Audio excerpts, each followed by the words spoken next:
Talking about another Joe, this is a clip courtesy of the Joe Budden podcast, which again I said I don't listen to.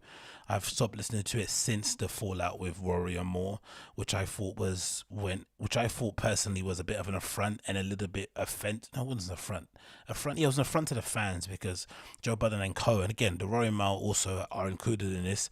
They sold us this illusion that they were this kind of ragtag group of friends who were in it to basically, not say expose the industry, but to basically prove that a group of friends could do right by each other by creating a platform where they were able to talk about culturally relevant topics concerning hip-hop and black culture, obviously in the US and maybe worldwide, and also kind of spearhead this new sort of podcasting frontier that exists within that kind of black media space, right? And Joe Budden, for whatever reason, decided to be the bastion of, fighting for the creators' rights and being the guy that was always rapping on about the creator and talking about how people's deals are so bad and kind of reciting stories of his rapping career and how he was shafted by certain people. And the kind of undercurrent of it was being that he's been through the shit before, so he knows how it feels and he can offer a different perspective. And for the most part it did work out that way. Then obviously when the fallout with Rory and Mal happened and it got exposed that what we thought the JBP wasn't exactly what it was in real life, I kind of had to stop listening to it, especially when Joe Budden went on his, nonsensical rant regarding those two guys and fired one, live on air and just was a bit of a cunt regarding the whole situation. Now, again, I'm sure there's more to it. I'm sure there's stuff I don't know, but from what I see with my own eyes, I'm willing to kind of write that show off completely. The original lineup was one of the best podcasts that ever existed in the history of the world. It really helped me through some tough moments. It provided me with untold amounts of, entertainment, especially on Saturday afternoons where I just wanted to kind of, get ready, do some chores around the house, maybe go out or whatever it may be. You had this 2.5 hour podcast with these guys that were just making you laugh out loud. Like I'd be sitting on the train listening to a Joe Budden podcast, like giggling to myself while I was on the train or giggling to myself while I was at work and stuff, right? To the point where it maybe drove some people really insane that I was always kind of keying under my desk or whatnot, trying to make sure I didn't disturb people. And then suddenly it gets taken away from me because the main guy who was basically gave you the idea that he was some sort of fair dude who had learned from all the mistakes of his own career and how he got shitted on, basically then shitted on his own friends in his own way. Again, he could argue against it, say he didn't do it, but his friends didn't like how he reacted, or they didn't like that he didn't provide them the information that they needed. He maybe as a leader should have put his personal feelings to one side and just defuse the situation, because the strength of the show was them together. But fundamentally, Joe Budden always thought that the show was his, it wasn't anybody else's. He was the main act, and without him the show doesn't run. To some extent maybe he got proven right, but in general, in terms of the original lineup, if I don't have that, I don't care. That aside, one of the things I've noticed in stepping away from the podcast listening all the time is all the little things that he does that kind of drive me nuts. One of the things that drives me nuts about him has been this constant rabbing on and complaining about the girls or the women that he has in his life, about the things that they do.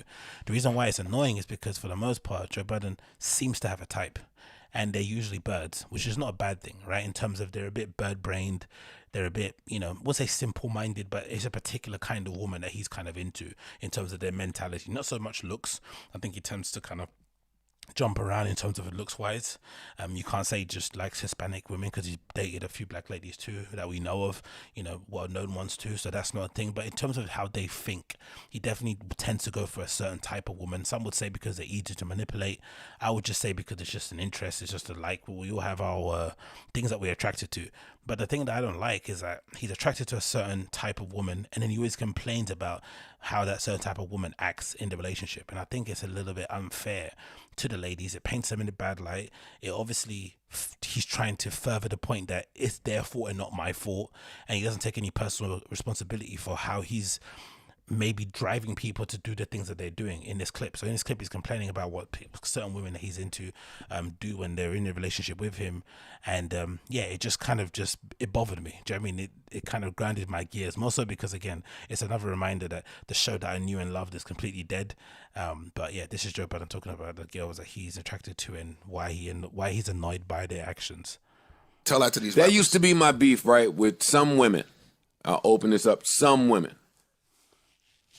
Women, right, will post your dog or the mirror that they like, or your tattoo or your watch Favorite restaurant? They don't do that and not give a fuck how it affects like your life. Because it's not about you, nigga. They doing that to one up the other ones. But I'm not mad at that. Cause you gotta play little spiteful games from time to time. I'm not mad at that. I got your nigga, bitch. What I'm mad at is, why does anybody have to know what's going on here? Like in this room, it's the 5 of us here. Mm-hmm. Why does anybody outside of this room need to be privy to something that's happening here unless one of us put it there? The internet. Why does somebody in Italy... Which is a funny thing for him to say. Again, I think Park's a little chirped in there with his little sucking, but it's funny for him to say that because he was the guy that also, you know, kind of decided to launch his own Joe Budden TV platform, essentially with content that revolved around his relationship with Tahiri at the time, right? Documenting their day-to-day struggles and their ups and downs and whatnot. And it's just like, what do you expect, bruv? You've always been the content guy. There's never a microphone or a camera you've been in front of that you don't want to flipping rant in. And now suddenly he's turned into Mr. Private Man. Don't post my information. But then also I'm going to get with the hottest, you know, IG girls that have millions of followers and shit. It's just, leave us alone. Leave us alone, man. Like, you clearly like these girls. You like the drama. It's kind of reminds you of the dudes that complain about women that kind of give them headaches, or the dudes that complain about women that are basically really controlling. It's like, you like that. You kind of get off on the fact that she really is into you and she kept checking up on you. She thinks you're cheating on her all the time.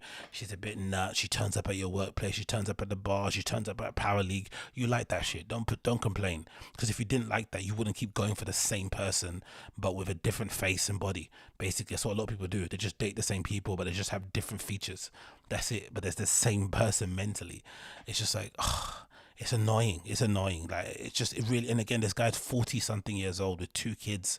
Like, you would imagine he'd be growing up a little bit, but that's maybe part of the reason why entertainers and famous people are different to us regular folk. It feels like I've noticed that, because there is a bit about them where I think I noticed it a lot with the LA podcast comedian guys.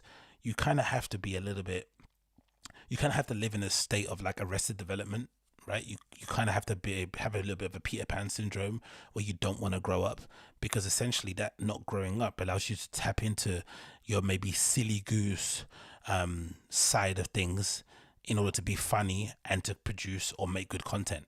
Or maybe, I think so, because if you're an adult and you're grown up, you're going to talk rationally, you're going to talk in a mature manner, but that doesn't necessarily make for good content. It doesn't, because you're not screaming and hollering, you're not flipping stuff, you're not having these exaggerated reactions, you're not just making up nonsensical points, which people seem to love and hate. So I think you need to have an element of that kind of infantileness in your head, and maybe that's part of the reason why he thinks like that, because he's, you know, for the most part, Joe's been famous in his entire life for the most part, right? Most of his kind of developmental years have been, you know, under some famous spotlight. Even if it was, you know, people laughing at him, still he was quite well known. So he's always kind of had to, you know, he's never really grown up in that. Even when you have kids, you don't really grow up. Especially look what's happening now with Kanye West and Julia Fox. That is not a normal relationship in the real world. Like, they've suddenly went from being strangers that didn't know each other to suddenly being like living inside of each other's t-shirts. Do you know what I mean? Like, they're breathing each other's air in that sense. Like, they're sucking each other's face off. And it wouldn't be surprised me if like a few months down the line or a month down the line they're married, or she's flipping pregnant. It's insane. Do you know what I mean? They don't really operate the same time frame as we do in the real world, because you're essentially living in Disneyland. You're like, you know, you've got this amazing dream job that allows you to basically wake up and basically all your needs and wants are basically delivered to you hand and foot. You got a gang of team of people that basically want to do everything possible to make sure that you get more famous, to pay for their mortgages, to pay for their kids' private tuition, to pay for their flipping G-Wagon. Yeah, I mean, everyone's kind of in service to you becoming more successful or sustaining a level of success. Everyone around you basically wants to suck you off because they also want to live off some of your shine. So maybe that leaves you to be a little bit, you know, have a little bit of an infantile, naive, childish way of thinking about things, because, you know, he keeps ending up in the same situation with these same type of women that like to take pictures and shit when they're in a private setting, and then he keeps complaining about it. It's like, enough with the complaints, man. Enough. Like, I've done. But that's part of the reason why I'm happy I stopped listening to the pod, because I think when obviously someone reveals themselves that way, because again, like I said, he sold us a dream, Joe, that he was this kind of, you know, creators, flipping the guardian of creators, right? The guy that basically championing the creators' rights, talking about podcast splits and you know, talking about podcast splits and people that are in bad deals and all this stuff, and then in the end it turns out that he's doing bad by his actual friends that he came up with, friends that were an essential part of the show.